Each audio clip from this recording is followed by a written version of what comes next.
Last வீக்லேயும் 2-3 பசங்க job pains இருக்குன்னு சொல்லிட்டு வந்தவங்க என்ன பண்ணீங்க, இதுக்கு முன்னாடி ஹிஸ்ட்ரி கேட்கும்போது நான் இந்த யூடியூப்ல பார்த்து ஜா லைன் இது பண்ணுறதுக்காக சில எக்ஸசைசஸ் பண்ணேன்னு சொன்ன பேஷண்ட்ஸும் இருக்காங்க. இந்த மாதிரி தப்பான மசில்ஸ் ஏதாவது ப்ரெஸ் பண்ணி கம்ப்ரெஸ் பண்ணி இழுக்கிறதுனால கூட இந்த ஜாப் பெயின்ஸ் வரதுக்கு சான்ஸ் இருக்கு. ஸோ இந்த ஜா லைன் பார்த்தீங்கன்னா போன் தான் வந்து நம்ம ஜா லைனை டிஃபைன் பண்ணுது. ஸோ இந்த போன் க்ரோத்துங்கிறது ஜெனட்டிக்ஸ்னால நம்ம ஏற்கனவே நம்மளோட பாடியில் டிசைன் ஆனது. சடனாக டூத் சென்சிட்டிவிட்டி வந்திருக்கு. டூத் சென்சிட்டிவிட்டினா ஃபஸ்ட்டு பார்க்க வேண்டியது பல்லு தான். பல்லு சுற்றி இருக்கிற ஸ்ட்ரக்சர்ஸ், பல்லு, கம்ஸ், இது எல்லாத்தையும். ஆனால் இது எல்லாத்தையும் பார்த்து எல்லாமே பர்ஃபெக்டாக இருக்குது, எக்ஸ்ரேல பர்ஃபெக்டாக இருக்குது, எந்த பிரச்சனையும் இல்லை அப்படின்னா then we have to find the source. Neck down scrolling 100% it is definitely red flag. Because இந்த நெக் போஸ்டர் இப்படி இருக்கும்போது கண்டினியூஸாக அந்த நெக் வந்து ஸ்ட்ரெயின் ஆகுது, நம்ம ஜா மசில் ஸ்ட்ரெயின் ஆகுது. So this will cause temporomandibular joint disorder. Physiotherapy பண்ணியும் இந்த பெயின் சரியாகலை, திரும்ப திரும்ப இந்த பெயின்ஸ் வருது, வேற ஒரு இடத்துல ரெஃபர் ஆகுது, இல்லை இந்த கிடினஸ் வருது, இந்த மாதிரி ப்ராப்ளம்ஸ் அதிகமாகிட்டு இருக்கும்போது ஹெட்ஏக்ஸ் கான்ஸ்டண்ட்டாக இருக்குது, என்ன பண்ணியும் ஹெட்ஏக் சரியாகலை அப்படிங்கும்போது தென் அதோட ரூட் காசை கண்டுபிடிச்சி சரி பண்ணுறது. ஸோ உங்களுக்கு ஏதாவது ஒரு பெயின்ஸ் இருந்துச்சுன்னா don't ignore your pains. First go to a doctor, identify what these pains are and correct it. ஏன்னா இது ஒரு பெரிய பிரச்சனையாக லீட் பண்ணுறதுக்கு முன்னாடி சின்ன பிரச்சனையாக இருக்கும்போது என்னென்னு கண்டுபிடிச்சி அதை கரெக்ட் பண்ணிக்கலாம். டிஎம்டி, இந்த ஜா லைன், இதை பற்றின ஃபங்க்ஷனல் வேல்யூஸ்லாம் என்னென்ன அப்படின்றத சொன்னீங்க. அண்ட் இது எதனால ப்ராப்ளம்ஸ் காஸ் ஆகுது அப்படின்னு சொன்னீங்க. பட் இதெல்லாம் தாண்டி ஆன் தி அதர் ஹேண்ட் இப்போ வந்து இந்த பர்ஃபெக்ட் ஜா லைன் அப்படின்றது வந்து ரொம்பவே ட்ரெண்டிங்காக இருக்குது. இந்த ஷார்ப்பான ஜா லைன் வந்து இருக்கணும் அப்படின்னு சொல்லிட்டு பயங்கர ட்ரெண்டிங்காக நிறைய ஹேக்ஸ் அண்ட் நிறைய டிஐஒய் மெத்தட்ஸ்லாம் இருக்குது. ஸோ இந்த பர்ஃபெக்ட் ஜா லைன் அப்படின்றது வந்து ஒன்லி ஒரு ஏஸ்தட்டிக் வேல்யூவாக மட்டும் தான் நம்மளால் பார்க்க முடியுமா ma'am? Only aesthetic value. And நிறைய பேஷண்ட்ஸ், ஆக்சுவலி நீங்கள் இதை கேட்கறதுனால சொல்கிறேன், நிறைய பேஷண்ட்ஸ் இந்த யங் பாய்ஸ் வந்து ஐ ஹவ் ஹேட் இப்போ லாஸ்ட் வீக்லேயும் 2-3 பசங்க ஜாப் பெயின்ஸ் இருக்குன்னு சொல்லிட்டு வந்தவங்க என்ன பண்ணீங்க, இதுக்கு முன்னாடி ஹிஸ்ட்ரி கேட்கும்போது நான் இந்த யூடியூப்ல பார்த்து ஜா லைன் இது பண்ணுறதுக்காக சில எக்ஸசைசஸ் பண்ணேன்னு சொன்ன பேஷண்ட்ஸும் இருக்காங்க. ஸோ இந்த மாதிரி தப்பான மசில்ஸ் ஏதாவது ப்ரெஸ் பண்ணி கம்ப்ரெஸ் பண்ணி இழுக்கிறதுனால கூட இந்த ஜாப் பெயின்ஸ் வரதுக்கு சான்ஸ் இருக்குது. Okay. So kids have to be really careful of what they're doing. So இந்த ஜா லைன் பார்த்தீங்கன்னா போன் தான் வந்து நம்ம ஜா லைனை டிஃபைன் பண்ணுது. ஸோ இந்த போன் க்ரோத்துங்கிறது ஜெனட்டிக்ஸ்னால நம்ம ஏற்கனவே நம்மளோட பாடியில் டிசைன் ஆனது. சில ஹேபிட்ஸ்னால இந்த போன் வந்து தப்பாக க்ரோ ஆகும். ஸோ சில ஹேபிட்ஸ்னால நான் சொன்ன மாதிரி இந்த வாயை திறந்து வச்சுட்டு தூங்குறதுனால அந்த மாதிரி இருக்கும்போது இந்த போன் க்ரோத் கொஞ்சம் லாங்காகவும் இருக்கிறதுக்கு வாய்ப்பு இருக்குது. மற்றபடி இட்ஸ் ஆல்ரெடி இந்த ஜீன்ஸ். ஸோ இந்த போனை வந்து நம்ம பர்ஃபெக்ட் பண்ணுறோம்னு சொல்லி மசில்ஸ் ஏதாவது புல் பண்ண போய் மசில்ஸ் தான் பெயின்ஸ் வருது ஜாஸ்தியாக பேஷண்ட்ஸ்க்கு. ஸோ இப்போ நீங்கள் சொன்ன மாதிரி இன்னைக்கு வந்து இந்த பர்ஃபெக்ட் ஜா லைன் வரதுக்கு நிறைய மெத்தட்ஸ் இருக்குது. லைக் டிஐஒய் மெத்தட்ஸ் சொல்கிறாங்க, நிறைய எக்ஸசைஸ், ஃபேஸ் ஒர்க் அவுட் அப்படின்லாம் சொல்கிறாங்க. அக்கார்டிங் டு யூ, உங்களோட ஒப்பீனியன் இது மேலே என்ன? இல்லைங்க, ஜா லைனுங்கிறது ஆல்ரெடி டிட்டர்மைன்ட். நம்மளோட ஜீன்ஸில் ஏற்கனவே நமக்கு இப்படி தான் அப்படிங்கிற டிட்டர்மைன் பண்ணியிருக்கு. அதை சேஞ்ச் பண்ண முடியாது. அதை சேஞ்ச் பண்ண முடியாது.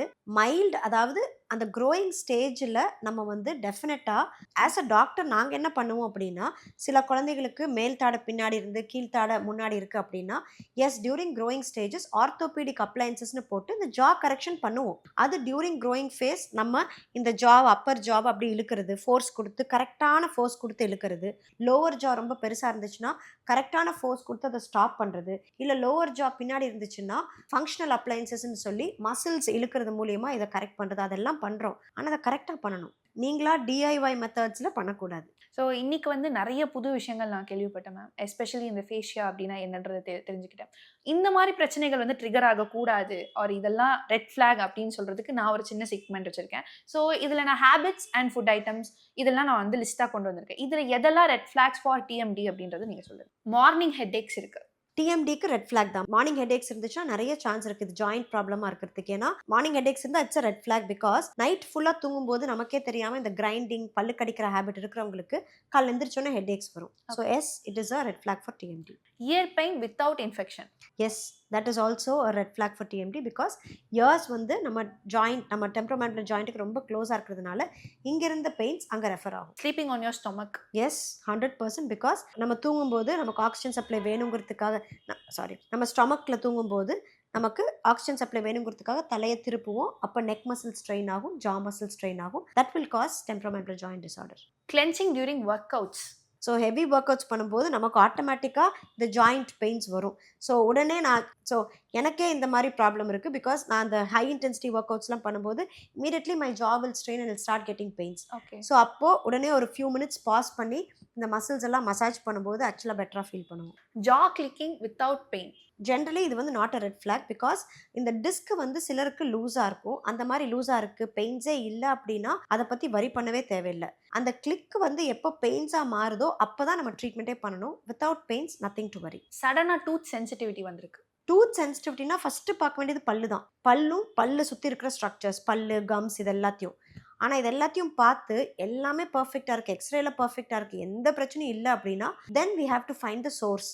வேற எங்கேயாவது இருந்து இந்த பெயின்ஸ் வருதா, இந்த சென்சிட்டிவிட்டி வருதான்னு. So it can be because of a muscle causing this. Muscle டைட்னஸ்னால கூட இந்த சென்சிட்டிவிட்டி வர சான்ஸ் இருக்கு. ஸோ பேசும்போது இந்த ஜா ஹர்ட் ஆகுதுன்னா is it a red flag or not? Red flag. It is because of பேசும்போது யூஸ் ஆகிற மசில்ஸ் பார்த்தீங்கன்னா மெசீட்டர், உள்ள மீடியல் டெரிகாய்டுங்கிற ஒரு மசில், இங்கே டெம்பராலிஸ்ங்கிற மசில், உள்ள லேட்ரல் டெரிகாய்டுங்கிற மசில். ஸோ இந்த மசில்ஸ் எல்லாம் தான் ஒர்க் ஆகுது நம்ம பேசும்போது. ஸோ அதில் ஒரு பிரச்சனை இருந்தால் மட்டும்தான் பெயின்ஸ் வரும். Using 2 pillows, is it a red flag? It is a red flag. Generally no. நான் நெக்ஸ்ட் ஸ்ட்ரெயின் ஆகும். ஒரு single pillow, medium size single pillow. Chewing on one side alone, generally chewing on one side will cause strain. ஒரு பக்கம் muscle strain பண்ணும் தான். But generally S, ரொம்ப unilateral chewing இருக்கும்போது இந்த மசில்ஸ் வந்து ஸ்ட்ரெயின் ஆக சான்ஸ் இருக்கு. neck down scrolling, 100% it is definitely a red flag. Because இந்த நெக் போஸ்டர் இப்படி இருக்கும்போது கண்டினியூஸாக அந்த நெக் வந்து ஸ்ட்ரெயின் ஆகுது, நம்ம ஜா மசில் ஸ்ட்ரெயின் ஆகுது.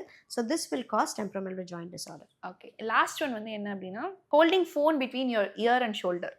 100% எகெயின் பக்கமே திரும்பி இருக்கும்போது நெக் ஸ்ட்ரெயின் ஆகி that will cause neck muscle tightness, உள்ள ட்ரிகர் பாயிண்ட்ஸ் ஃபார்ம் ஆகும். அது எகெயின் ஜாவை பிடிச்சி இழுக்கும். So this will lead to temporomandibular joint disorder. So இன்னைக்கு பொதுவாகவே மசில் டென்ஷன் இருக்கு, ஒரு மசில் பெயின் இருக்கு, நெக் பெயின், ஷோல்டர் பெயின் எது இருந்தாலுமே இன்னைக்கு எல்லாருமே சூஸ் பண்ணுறதுனா டெம்பரவரி பெயின் கில்லர்ஸ். ஸோ இந்த மாதிரி டெம்பரவரி பெயின் கில்லர்ஸ் போட்டு அப்பப்போ அந்த பெயினை வந்து அவங்க வந்து ஒரு சொல்யூஷன் கொடுத்த மாதிரி நினச்சிக்கிறாங்க. பட் அதுக்கு பின்னாடி இவ்வளோ பிரச்சனைகள் இருக்குன்றது உங்ககிட்ட பேசும்போது தான் தெரியுது. ஸோ இந்த டெம்பரவரி பெயின் கில்லர்ஸ் யூஸ் பண்ணுறது வந்து is it a part of a solution or not? Definitely no.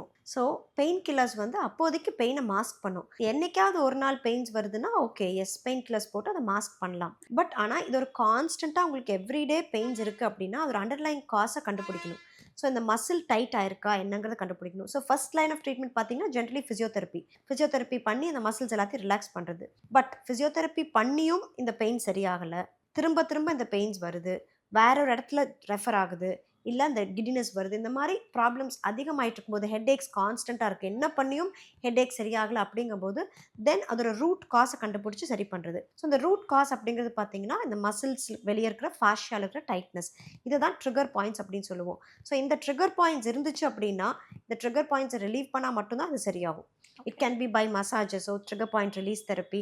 நாங்கள் இங்கே வந்து ட்ரிகர் பாயிண்ட் இன்ஜெக்ஷன்ஸ் போடுவோம். ஸோ இதெல்லாம் பண்ணும்போது தான் சரியாகும். வெறும் மசில் ரிலாக்ஸன்ஸ் போட்டால் இது சரியாகாதானா சரியாகாது. அப்போதைக்கு ஒரு டெம்பரரி ரிலீஃபாக இருக்கும். But it is not a permanent solution. So இதையுமே பார்த்தீங்கன்னா ஒரு ஹோலிஸ்டிக்காக அப்ரோச் பண்ணணும். வெறும் இந்த ரிலீஸ் பண்ணால் மட்டும், ஃபிசிக்கலாக பண்ணால் மட்டும் போதுமானா இல்லை. ஏன்னா நான் சொன்ன மாதிரி இதுக்கு stress is a most common reason. So ஹோலிஸ்டிக்காக wellness therapy sessions so that people understand why these pains are forming and how not to form it again.